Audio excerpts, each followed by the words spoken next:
She asked me if I wanted a gift receipt because I'm an adult buying a children's book. Nope, that's for me.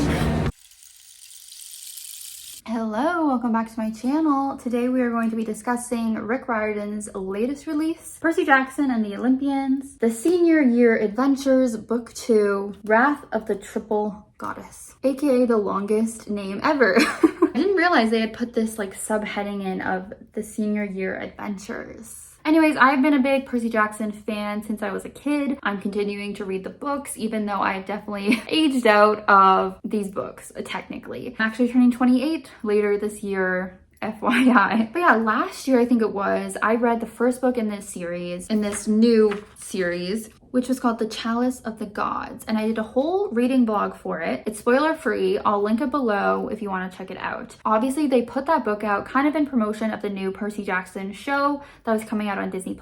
I thought the book was all right. To summarize, I think I enjoyed it for those kind of nostalgic reasons, but I was ultimately disappointed with it as well. I felt like it was really short and just obviously not needed.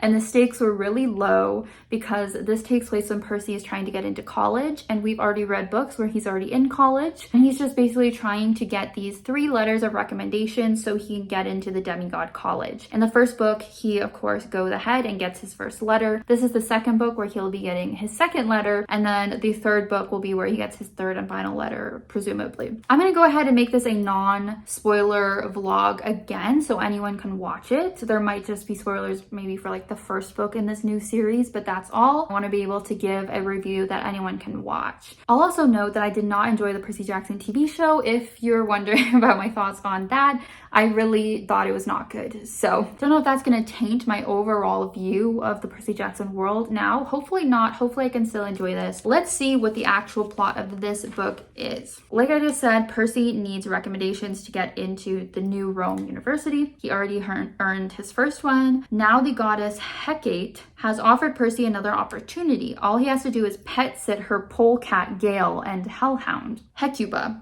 over Halloween week while she is away. Piece of cake, right? Okay, I like that it's Halloween week because obviously you can see from my decor, like I'm in the Halloween zone right now. I'm actually going to Salem this weekend, so love that. Percy, Annabeth, and Grover settle into Hecate's seemingly endless mansion and start getting acquainted with the fussy, terrifying animals. The trio has been warned not to touch anything, but while Percy and Annabeth are out at school, Grover can't resist drinking a strawberry-flavored potion in the laboratory. It turns him into a giant, frenzied goat. And after he rampages through the house, damaging everything in sight, Gale and Hecuba escape. The 3 friends have to find Hecate's pets and somehow restore the house all before Hecate gets back. Am I saying that god's name right? I feel like I've never heard that god. Hecate? Hesate? No. It's going to take luck, demigod wiles, and some old and new friends to hunt down the animals and set things right again. Rick Riordan's newest Percy adventure is full of hilarious set pieces, a diverse cast of mythological creatures, and many other delightful tricks and treats. He's really going for the Halloween thing. I don't know. I'm a little bit skeptical going into this, not gonna lie. How many pages is this one? Like 300 and something, so a little longer than the last one. But you know what? We'll give it a chance. It doesn't sound like we're gonna have any other characters featured, which is something that I wished for after reading the first book. I just recently watched my vlog of the first book. That's why I'm able to remember that more. It seems like it's just gonna be the trio again, which kind of annoys me, but hopefully we'll have some cameos of other characters.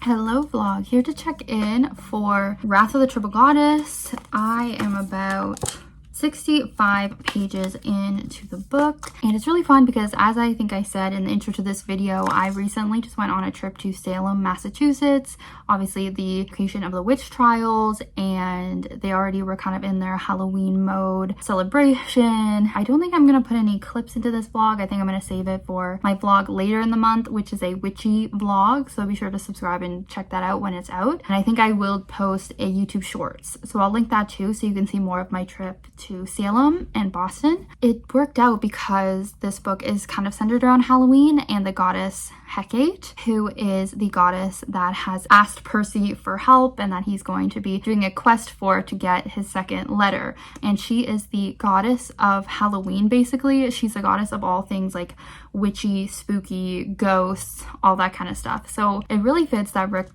put this book out around this time, and it really fits that I'm reading it right now around the time of me going to my trip and everything. Like literally the first sentence of the book is October, best month ever, which is literally how I feel just because I'm so into fall, and it's actually the first day of October today. But yeah, I'm actually really enjoying this book to start. I know I had a few gripes with Rick continuing the series, and I still don't love that whole idea of him kind of just using these books to promote the show and all the stuff I've talked about before. But I actually am liking the plot of this book. We have Hecate, who comes to Percy, enlists his help to help pet sit her pets, which includes a hellhound and all these other kind of weird, scary creatures. So Percy goes with Annabeth and Grover to do that, and just kind of the introduction to Hecate's apartment and her pets. I just thought it was very fun. We have the classic Rick Riordan humor, which was working for me. I'm not feeling like it's too immature or anything like that. I am still kind of annoyed sometimes of how self-deprecating Percy is. Like, I just feel like he's proved himself at this point. Sometimes it makes me sad how much he puts himself down, and he just puts Annabeth on like a pedestal. And I mean, I love Annabeth, of course, she's great, but I don't know, sometimes he acts like she's the only one that's smart or has any talents, and I'm like, Percy, like, you do too, you know? And I feel like Grover's personality kind of like changes. Like, I never really loved him, I don't know, but he's there as well. They are watching her apartment, but they also plan on throwing a Halloween party at the end of the week, and that is something that is exciting me. I'm really hoping that we actually will get some cameos from other characters. Percy keeps mentioning Hazel, and the fact that he's actually name dropping other characters from the Heroes of Olympus gives me hope that there will be some other characters attending the party at the end of the book. And I don't know, I'm just getting like a good vibe from this book, which I'm glad about, because I feel like I kind of went into it feeling a little bit sour because I still kind of resent Rick for some of the choices he's made with this series. But yeah, it is going well overall. Yeah, as I already said, on my trip, I had a good time, a good birthday. I turned 28. I think I'm still going to be celebrating a little bit more throughout the week. And if you want to see more of my trip footage, check out my YouTube shorts or my witch vlog coming later. Now I'm going to film an update for that vlog.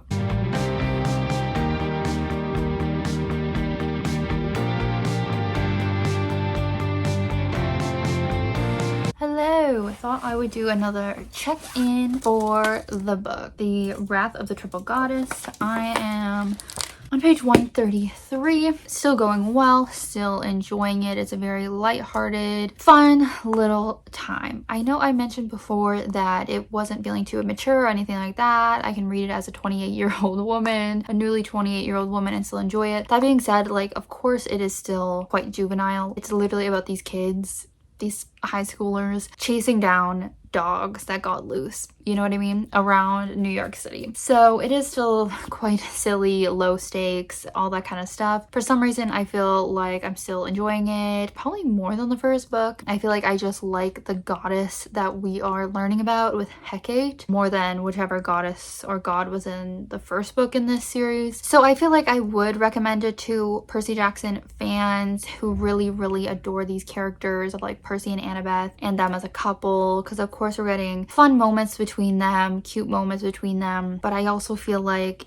if you read these books like as a kid and you're over it, like, these are not must-read books by any means. But I still think it's a fun, goofy time. And as I said, I think I am also just enjoying learning about this goddess Hecate. They're focusing on not as popular gods in these books. That's always been one of the joys of reading the Percy Jackson series, is being able to learn about Greek mythology in a very easily digestible way, which I still enjoy even though I'm not a child anymore, and I could obviously read more mature content about these gods and such. I think this is still just such a fun way to learn about them. And I had never heard of Hecate before this book and before I went to Salem, which just happened to be at the same time, but now I feel like I quite like this goddess Hecate. And we did already get a little bit of a cameo from one of our classic Percy Jackson characters. Kyron made an appearance. I really do think we're going to see some other characters at the Halloween party. There's been mention of Leo, and so I really think we're going to be able to see Leo, Hazel, Frank, Piper, all those characters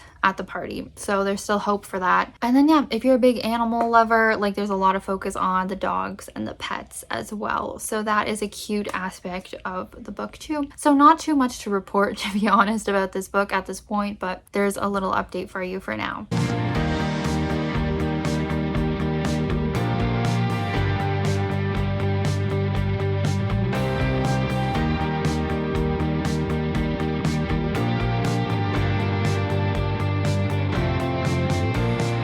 So I'm just over 200 pages in, so we have about 100 pages left. This seems to be the most climactic point that we're at right now. There's some battle action scenes going on, so that's exciting, I guess. There is a reference to the Sea of Monsters, aka the second Percy Jackson book, which I feel like is probably because Rick is working on season 2 of the show, which will be about Sea of Monsters. So I think that connection's interesting. I'm wondering if he, in the 3rd book of this school year adventure, if he'll then reference the Titan's Curse or whatever the 3rd book was in the original series. It does worry me that he'll then want to continue these books and like keep being able to reference the original series as he does the show. I don't know. I also started the new season of Heartstopper and I kind of want to watch that more than I want to read this, but I'm gonna try to do both. Hey, ignore the clothes and the mess. So I don't know why I said I was in the climax of the book in the last update. Obviously it was not, with 100 pages left. I am now in the climactic part of the plot. More exciting kind of action is going on. It's very spooky, it's very ghosty, which is fun. I think if you're gonna read this book, definitely read it in October. I feel like that's a must. Like, it's just so focused on Halloween, October, witchiness, ghost,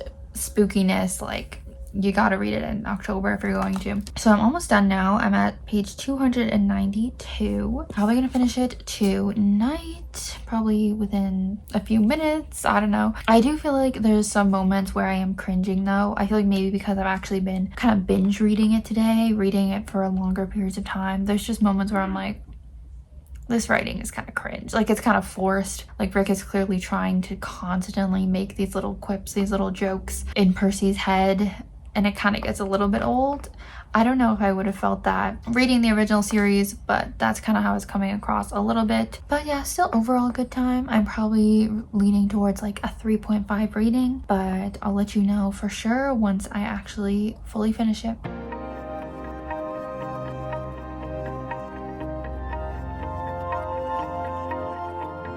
Rick also lives in Boston, which is where I just went on the weekend. So many connections.